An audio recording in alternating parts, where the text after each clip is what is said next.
Welcome to the Dare to Differentiate podcast. This is Hani, and I'm your host. And today we have a very special guest, my Bubby. She's going to share with us a little bit about her experience with the Rebbetzin Chana, because today is Vav Tishrei, the day that the Rebbetzin passed away.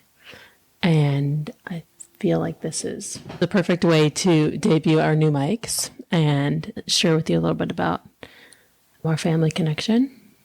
And welcome, Bobby. Thank you for being here. Thank you for inviting me. I'm not a professional speaker, but I will just tell you a little bit of history. This was many, many years ago. I'm not even counting how many, but very many. And we left Russia. It was illegally. Okay? There we go. All right. So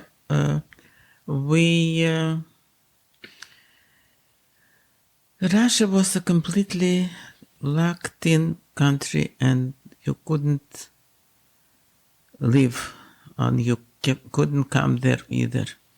And it was a lot of anti-Semitism, and we had a lot. Eden were very, very. A lot, they were suffering there. So I'm not going to go into this. I'm just going to tell you how we came to Poland, and from Poland we were traveling to Germany because none of the countries wanted to let in the people who were left, the Share who was left from the war. And finally, with the Rebbe, the Friedrich Rebbe was very much involved in it, and he got permission from the government, and they let us in Germany, in the American zone. But to get from Poland to Germany, we still had to pass a lot of countries and a lot of borders, and it was a very, very traumatic experience. Then finally, when we came to Germany, we were able, they assigned to everybody a room. Like this, we were all together. And here, all of a sudden, we had a room for each family. And they were dividing these rooms. As soon, when they were finished to divide the rooms, they said, a lady, an elderly lady, came over and she said, I didn't get the room.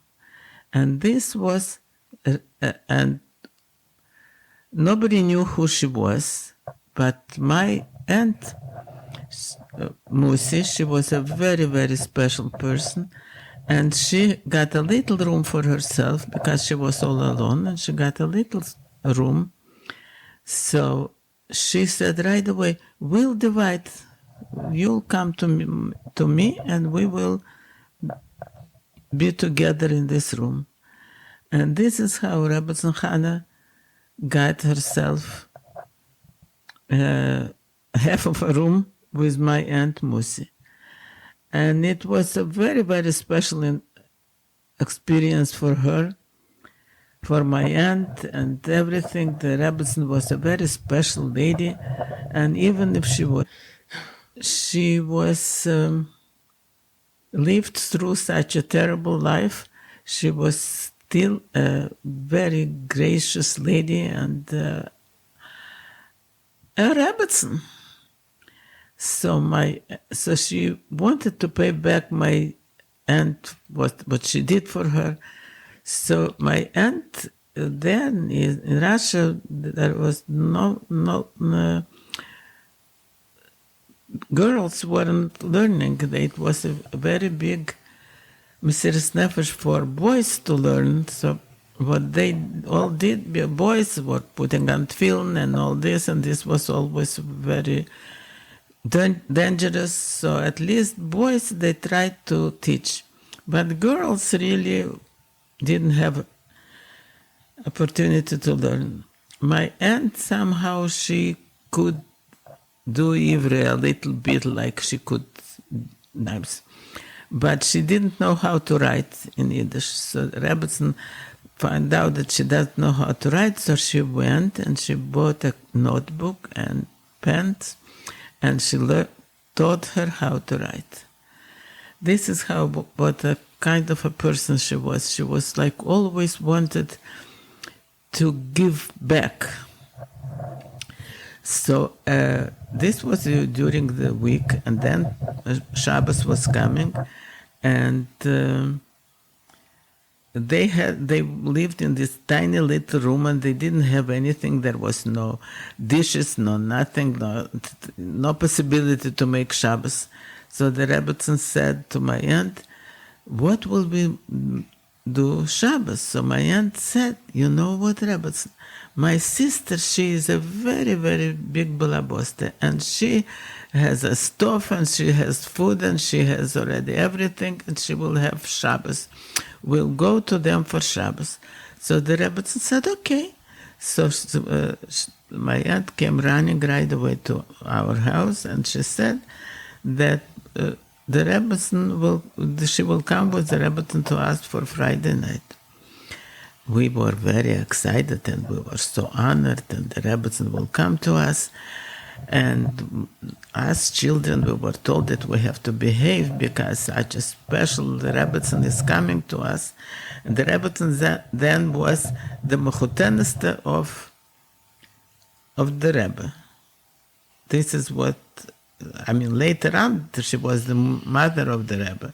But then, the Friedrich Rebbe was alive, and she was his mechuteneste. So the Rebbetzin mechuteneste is coming to us. It was a very big thing. And then, when we bench licht and we are sitting there, and my mother told us that we have to behave, and we have this and that. And the door opens, and they came into us, my aunt with the Rebbetzin, and they were so Shabbosdik, and they were so special, and the whole house became Shabbosdik. And the Rebbetzin was sitting by the table, and she was telling a lot of stories. She was telling my father many things. My father was asking her, and she would explain, and she would say. And sometimes she wanted to include us also, children, but somehow we were shy. This was a long time ago. Children were shy then. So we didn't respond too much, but we were listening to all the stories. And my father was asking, and the Rebbetzin was telling back, and it was like really very interesting conversations. The interesting thing is that afterwards, much later, me and my sister, we didn't remember anything what the Rebbetzin was doing. But my father, he was talking to her, and he was... he knew what he's listening to, and he was such a person that he remembered a lot of things from years back, which weren't so important, and he remembered always with all the details. When it came to many years later, and my brother was asking my father, "What did the Rebbetzin tell you?" He was say, "Mein Kind, ihr gedenkt nicht." It was so unusual for him not to remember, and we also, children, didn't remember all her stories. But we know that it was very, very special.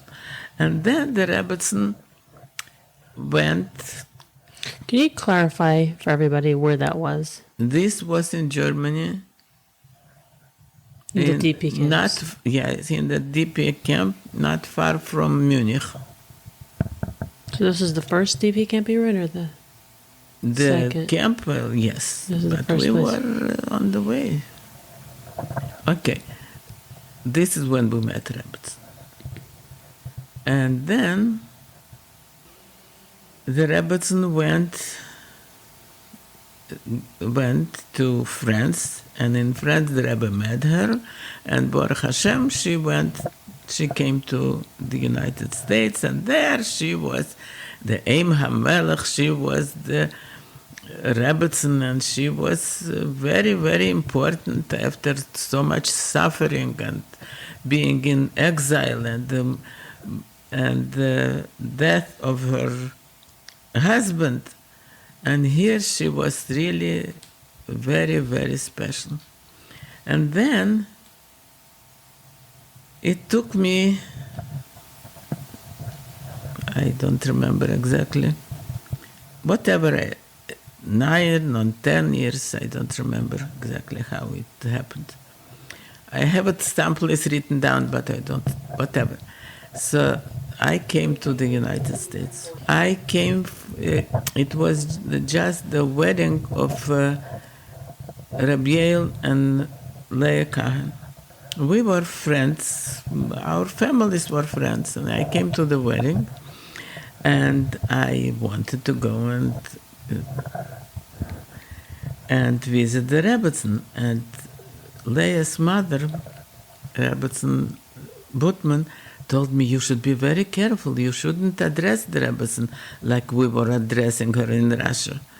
You should call her Rebbetzin, because in Russia it was a style to call her name was Chana, and the father's name was Meir, so it was she was called Chana Meirevna. This is how it was addressed with covet for an older person. And so here, she told me, don't call her this way. You have to call her Rebbetzin.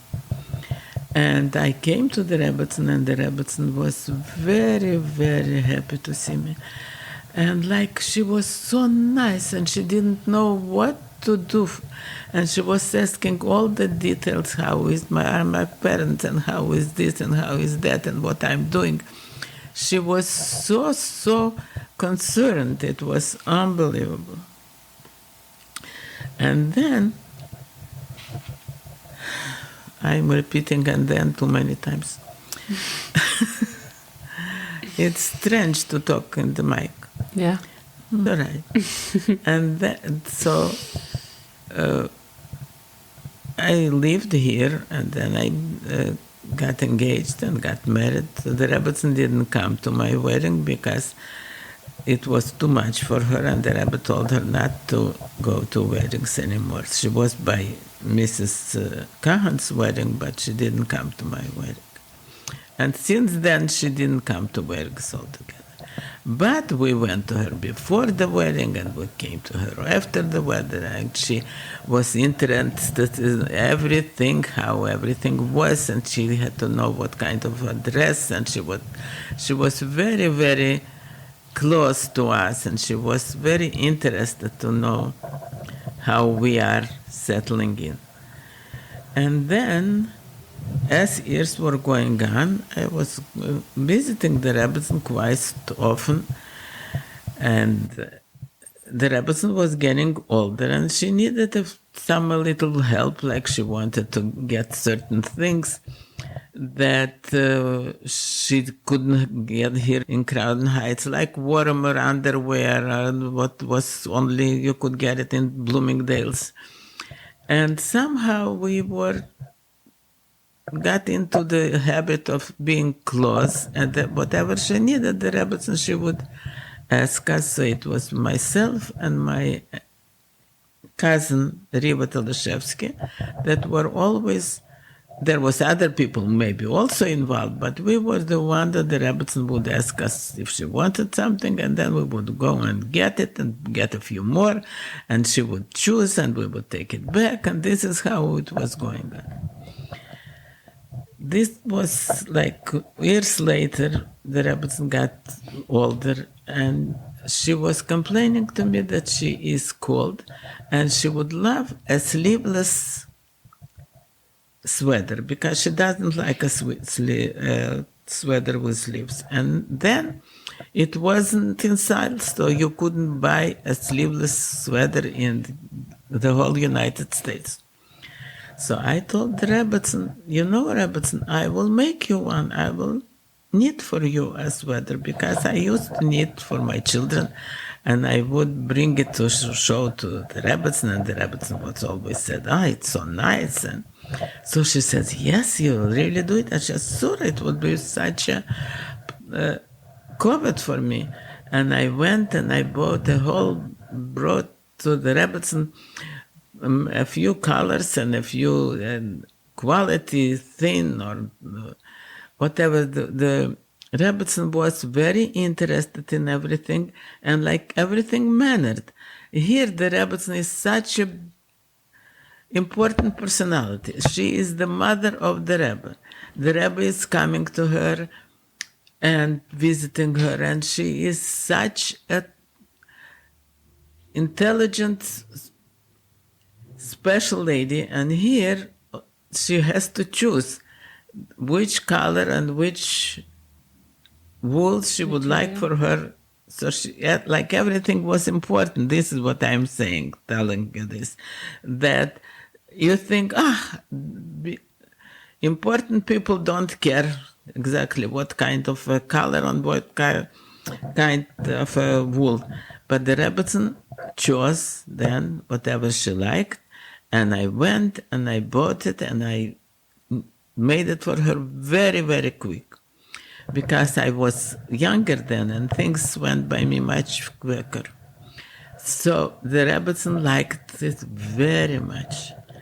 And the Rebbetzin was always thanking me for it, that how she enjoys it. And she even once called me to tell me how she enjoys this sweater.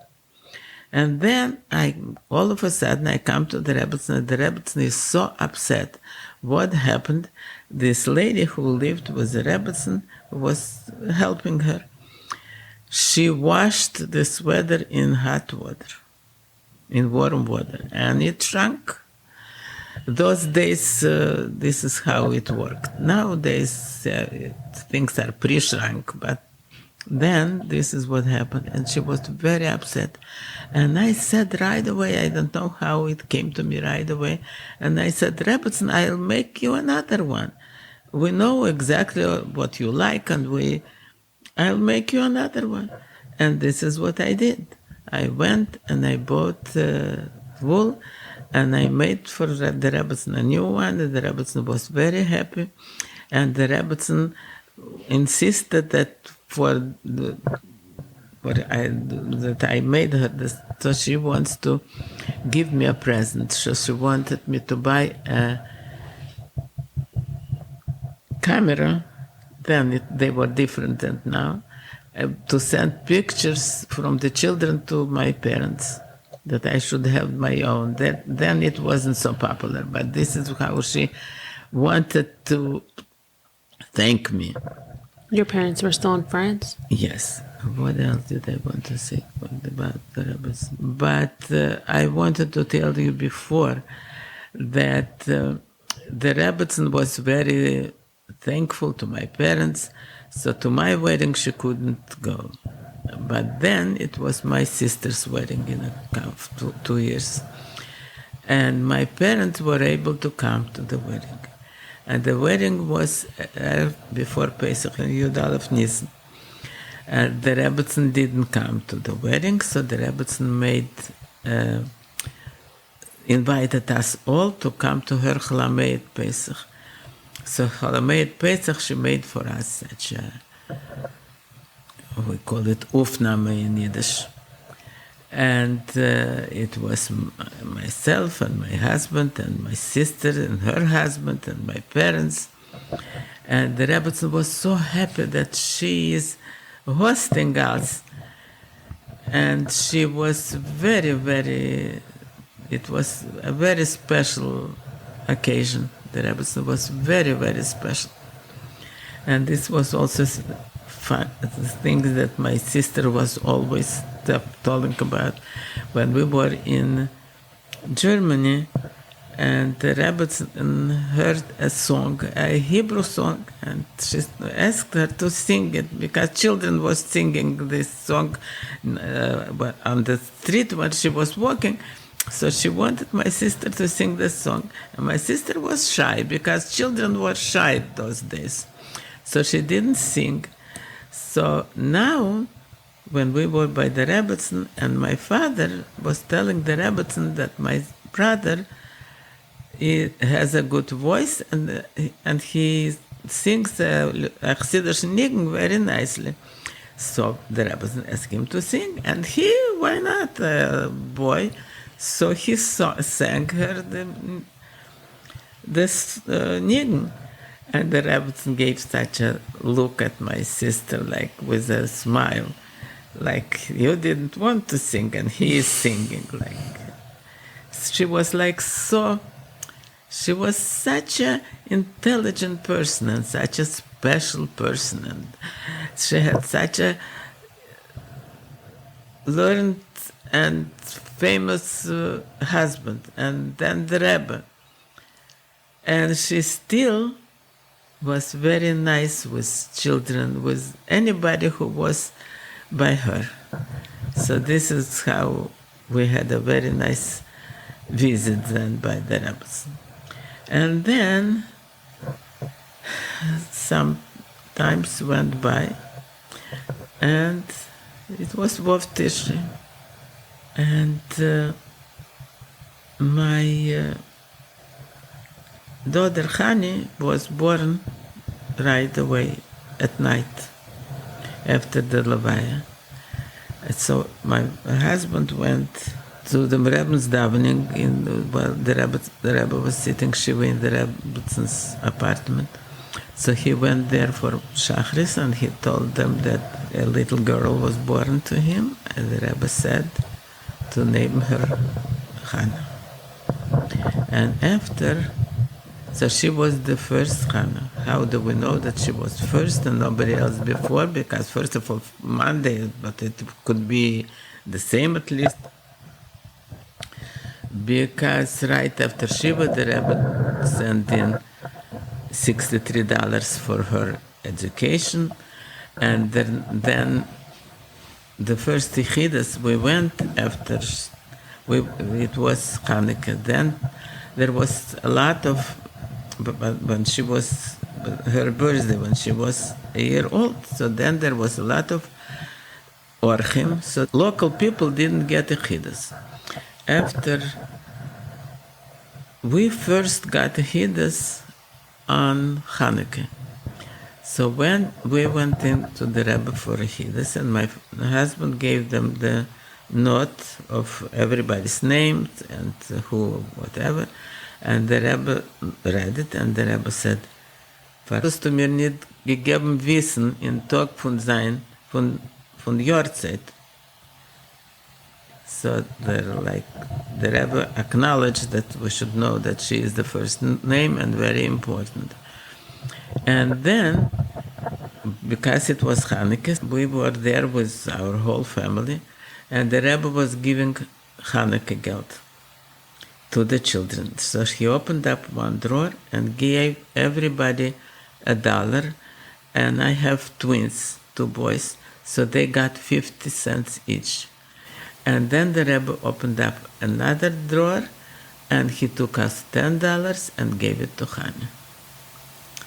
So Hani was important by the Rebbe. This is what it looks like. What else did I want to say? You want to say my favorite story? When the girl was going back to France and she wanted to know what she should say. Yeah. Okay, this is a story that the Rebbetzin told who? Me? Or? No. There was a lady who was going back. Then people didn't travel so quick.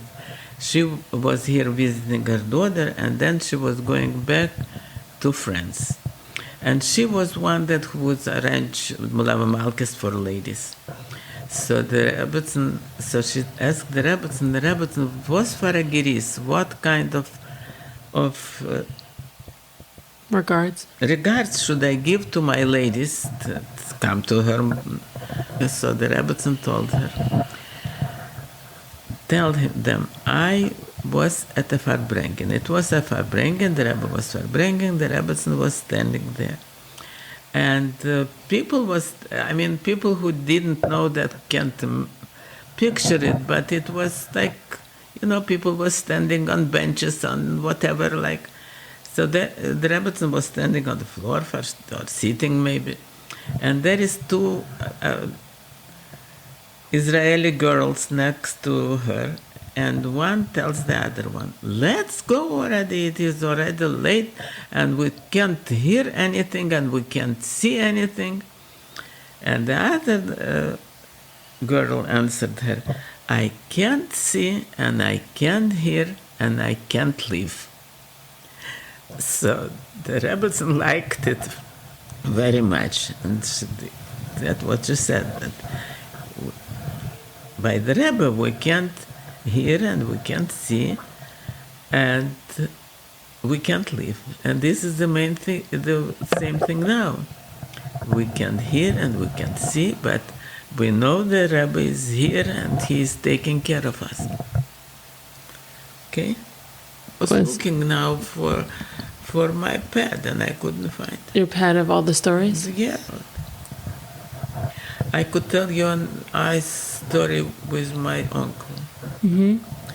My uncle, he was in Almaty when the Rebbe's father was freed finally from exile, and he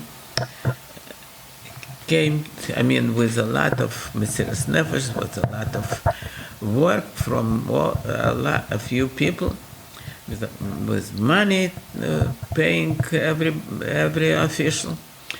The Rebbe Levi Yitzchak came to live in Almaty with Rebbetzin Chana, and after such an exile, here it was, for them there was so many chassidim and everybody was trying their best, and there was some people who had some money, so they rented for them apartment. The apartment wasn't as so now.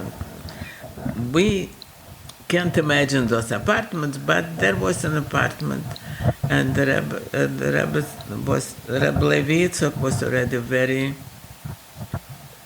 weak, and he was sick, but he was still farbringing. He was very happy to be with Chassidim, and he was farbringing a lot. And they tried everything in the world. They brought doctors, professors from all over. It wasn't so easy then in Russia to get anything.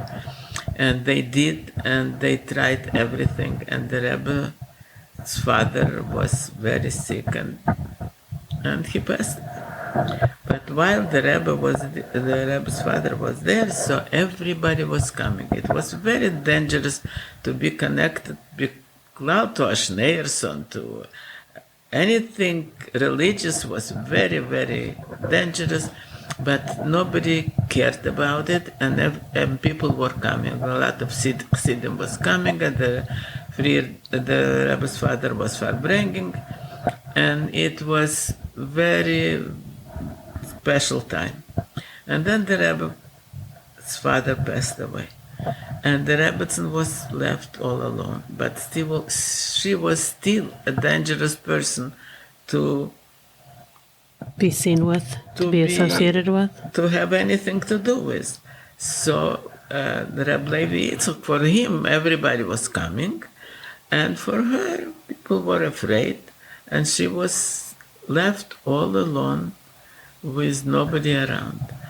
My uncle, he was also afraid to go and visit her, but at least he would come to the window and he would bring her some food and he would talk to her through the window. So meanwhile he heard that a lot of Chassidim are trying. This was the time when Polish people, this was after the war, and Polish people were sent back to Poland because there was the German did a lot of tzores in Poland, but some people were somehow, by some bigness, were able to run away. They ran away through the woods, and they came to Russia. Russia didn't like it ever, but they weren't like Germans. They weren't such Gazlonim. So instead of killing them, they sent them to Siberia. And in Siberia, many people died from hunger, from cold. And meanwhile, like time goes on, and people started hearing news that the war is ending. And they heard, all the way there in Siberia, they heard that there are Jewish people, Lubavitcher people, who are in Tashkent and Samarkand. Were cities in the Middle Asia. So this was very, very far from Siberia. But somehow they heard that they are hidden there, and they started to come all the way to... The Polish Jews? Polish Jews, Polish the ones Jews. that saved themselves. That's where your family was, in Tashkent, right? Yeah. And they, and we, Lubavitcher people also wanted very much to leave Russia, but it was impossible. It was completely impossible. So there was a whole thing they sort of to do false documents, to make false documents, or like if there was a person who died, so his passport was saved, so somebody could attach to this passport like a whole family, whatever. It was a whole big thing. And this is how we were able to leave Russia. But my uncle was in Almaty, and the Rebbetzin was in Almaty. And what was going on, these things were in Tashkent and in Samarkand, where there was Lubavitcher people. My uncle went, and from the window, he asked the Rebbetzin quietly if she has anybody in Moscow, if she could come to. And so she told him, yes, she has cousins, but they are not excited to have her there. So he said, never mind, they'll let you in. And then he has to look for somebody who the Rebbetzin should travel with, because everything was a big problem. To get a ticket was a big problem. You had to get it some roundabout way with a lot of money. Was this after the war? After the war. After the war. After the war, sure. And then, so the uncle was looking for somebody who the Rebbetzin could travel with. And the way, then he met a fellow, and he says, in Russia, everything was a problem. To buy a ticket, you couldn't buy it. Everything was a problem. Everything you had to be under the table. So he asked him if you could get him 2 tickets. He wants to go to Moscow with his wife. So he says, only if you take Rebbetzin Chana along with you. So he says, no, because everybody was afraid. So he said, all right, then I can get tickets. So he tried to get the tickets himself, and he couldn't get them. So he came back and he said, okay, we'll go. So my uncle got them 3 tickets, and quickly Rebbetzin Chana packed whatever it is, a few things in her. I don't remember exactly now which forum she was able to save. And she went, and they went, he put them into the train. And the train is standing really a little bit, and they had nothing to eat. They just got in the train with nothing. So my uncle went quickly to a marketplace, and he was always telling us it was strawberries, a basket of strawberries.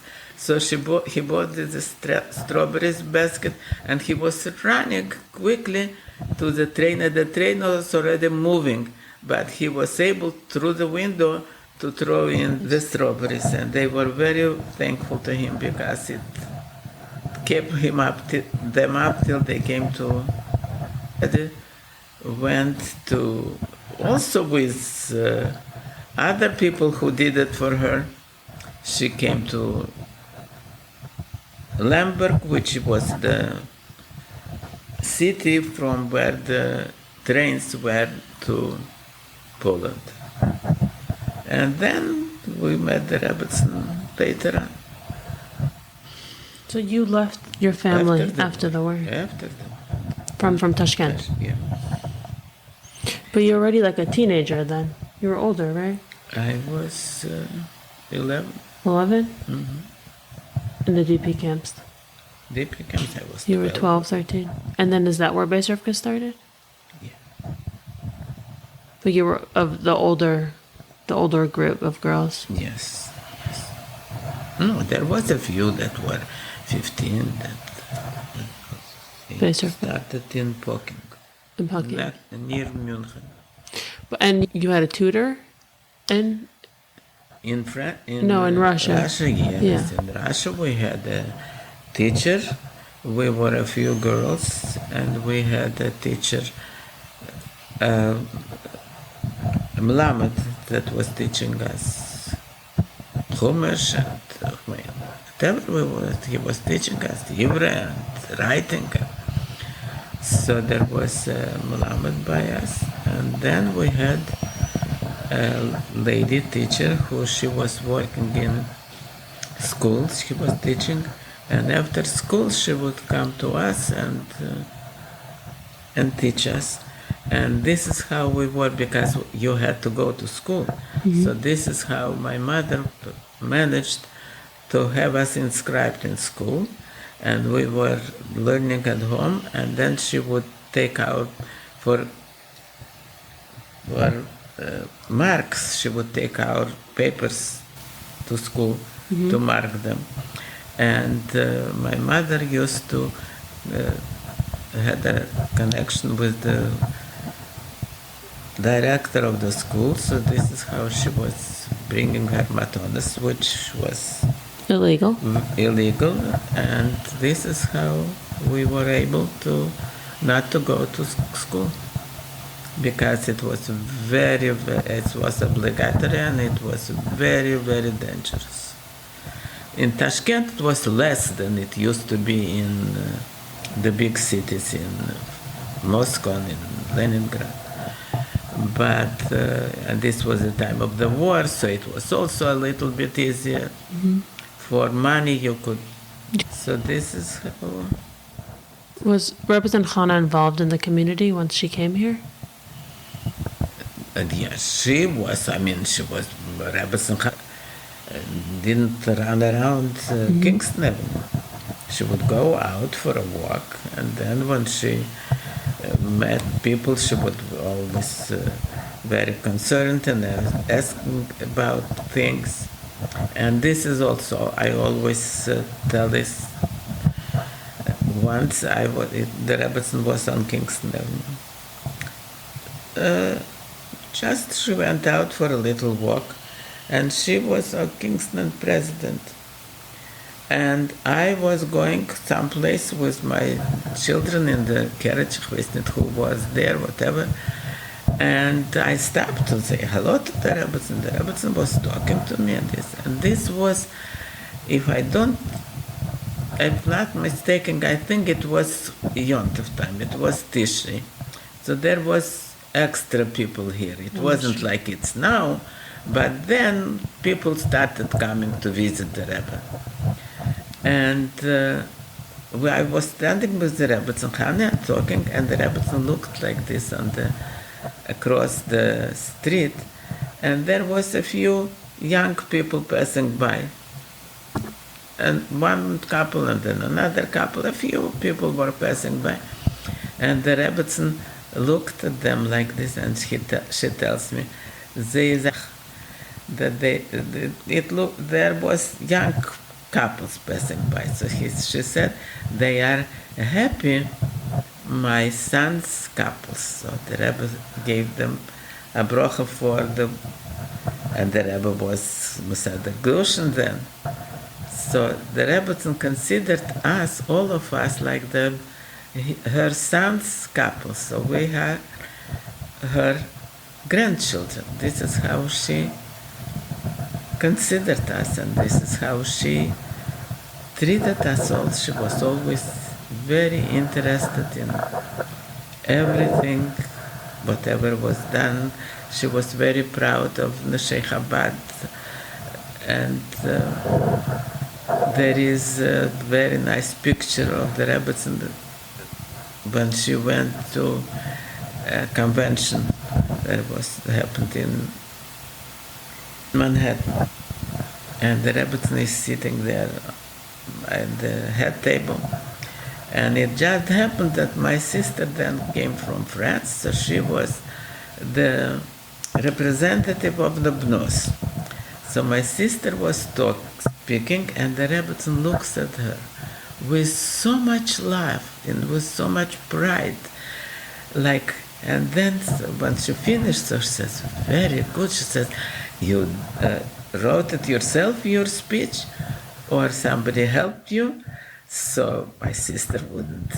So she said, no, my brother-in-law helped me. She said, very nice. So this is how the Rebbetzin was into our life, very much concerned, and she loved us. And everything what was happening to us she was very proud.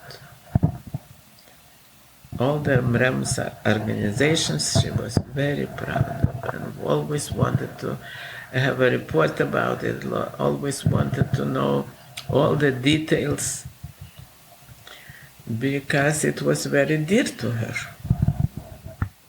Yeah. Did you take your kids to visit the Rebbetzin or not? Yes. Yeah. They were little. I was coming with them. So you'd go visit a lot and spend time. Oh, this is also an interesting thing. We, like I said, we were doing things together with my cousin, Mrs. Tulashevsky. So Mrs. Tulashevsky got for the Rebbetzin a dress, and the Rebbetzin, it needed a few alterations. So she went to the dressmaker and made the reservation, and she has to bring the dress back to the Rebbetzin. So she called up the Rebbetzin if she could come. So the Rebbetzin said, yes, sure, you could come. It's a very nice time now, good. So then we were young, and we were very friendly with the Rebbetzin, so it's not a special visit. So she had her little child in the carriage, and she is going to the Rebbetzin. She came, and there was, the Rebbetzin used to live on President and Kingston. And it was like you walked into entrance, and then there was on the side a few steps to the Rebetzin's room, to the Rebbetzin apartment. So she went to a few steps, and she is ringing the bell, and the Rebbe answered the bell for her. So She almost fell down the stairs. She was so shocked. And the Rebbe tells her, ärgert sich nicht, ich gehe schema weg. He was leaving. So he tells her that, don't feel bad, I'm leaving. It's not like because she came that he is leaving. But she was very, shocked and upset and everything. And then she comes in, and the Rebbetzin saw how she was. So she tells me, don't worry, but I'm sorry. I didn't know he is coming. Because she called her and she told her to come. And the Rebbetzin wouldn't tell her to come, but the Rebbe is there. So she said, I didn't know this, but that she is coming. So this is how it was then. Okay? We could keep going for a lot. I always want more, but I can appreciate what we got here, right? Oh yeah, like also those, how the Rebbe appreciated very much all those people who helped the Rebbetzin. So, like I told you about my uncle Yosef, that he helped the Rebbetzin get out of Russia. Mm-hmm. So they were in Russia for a long time. He was in Siberia for 7 years, and then finally they came here there was a possibility to write letters. So the Rebbe wanted very much to know how his father's his final days. Yeah. So the Rebbe wanted very much to, and Biklal, how it was and how they lived these few weeks or months, whatever, I'm not sure about it. And the Rebbe wanted very much, so he asked Yosef, my uncle, to write him about, and then it was still very dangerous, so he couldn't write a letter to the Rebbe. He was writing it to us, and we would take it to the Rebbe would read it, and then give it back. Why the Rebbe didn't, he used to give it back. So then when we got it back, we could read it, because before the Rebbe, nobody would read it. We got the letter and we took it to the Rebbe. So then he had nothing to say anymore, my uncle. And he was such a plain person. He wouldn't invent things and make from them whole things. So she said, he has nothing to say anymore. And the Rebbe said, no, but he wants to hear more, and he wants to hear more. And then they came. They went out of Russia and they came here. But why did they have to send it to you? Why did they have to send the letters? You or not couldn't associate. Right. It would get them in trouble. Sure. And so later on, when they came to America, the Rebbe didn't have a chiddush anymore. So the Rebbe went out of his room for them to welcome them. They were in the Gan Eden HaTachten. And so it was 2 sons with their families and my uncle and aunt. And the Rebbe was very special, the relationship to them, and he spoke to them so nicely and asked them about everything and asked them sons, their profession and everything. And then, time went on, and every Yontif, they would call my aunt, my uncle, and the Rebbe would give him money. First he gave him, I think, $500, and then every year he would give him $100. And my uncle was such a, plain person, but he didn't want to take by the Rebbe the money. And he told the Rebbe, ich darf nicht. I don't need. I have money. I don't need. So the Rebbe told him, you don't need, but I owe you, and I don't want to finish paying you. Like, ich will sich mit euch kämen nicht durchstellen. It's something that you can translate. That the Rebbe doesn't want not to owe him anymore. This is how the Rebbe was thankful for people who took care of his parents. And when he passed away, my uncle, the Rebbe didn't go to Levias anymore, and the Rebbe didn't go to his Levias. The Rebbe went out and was standing there and went to the... This is how he was thankful. Wow. Okay, we should finish with something nice. Well, maybe we should go back to talking about the Rebbetzin. She was a very learned person. She was so learned. Oh, another things.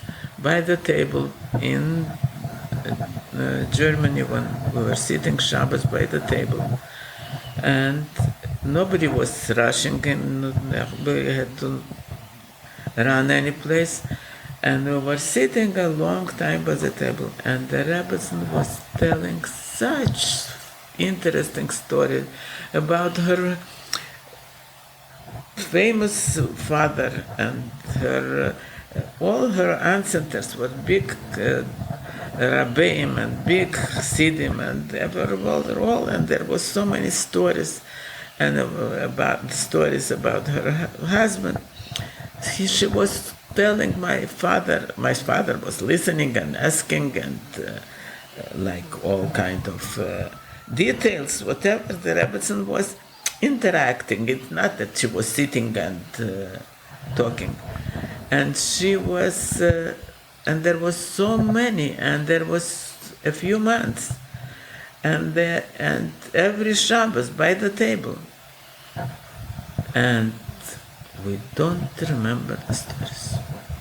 So my mother wasn't the person that would, we didn't remember because we were kids, maybe we didn't understand too much. But my father, he was such a person, he would tell stories very nicely, from years back, from Chechachava, from Nebel, from wherever it is, all kind of stories what was happening in the world.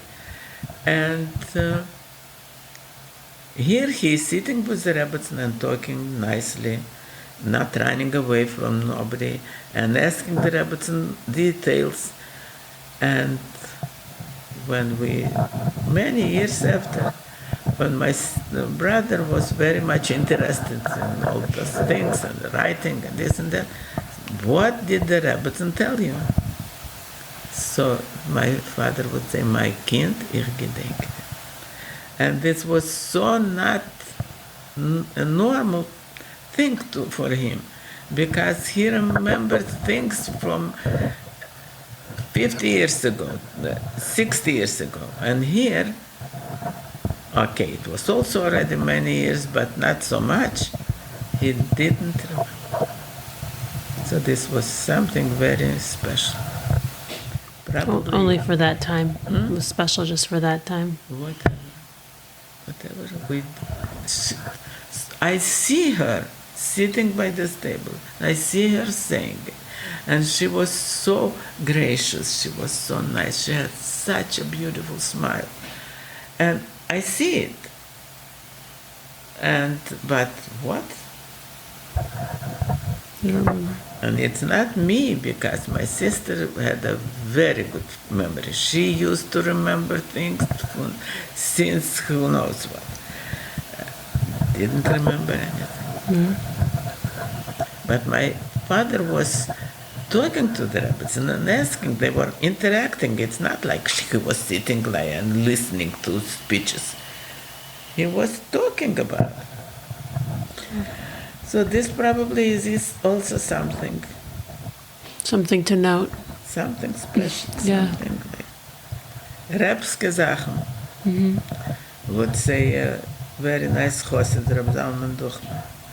A lesson from Rebbetzin Chana that you want to share with everyone? A lesson? Life lesson? No. You don't want to... Kind of a lesson. How could we compare ourselves? Who are we? Rebbetzin Chana was a lady. When she was in Germany, there in this little room, together with my aunt, she was a lady. And here she was also a lady. But here she was, I can't say it was the same lady. The Rebbetzin was very much, very, very proud of the Rebbe. And she was a great person. She wasn't just a Rebbetzin. Rebbe Levitzok married a nice girl, and that's it. And she was very knowledgeable because she learned a lot and she heard a lot.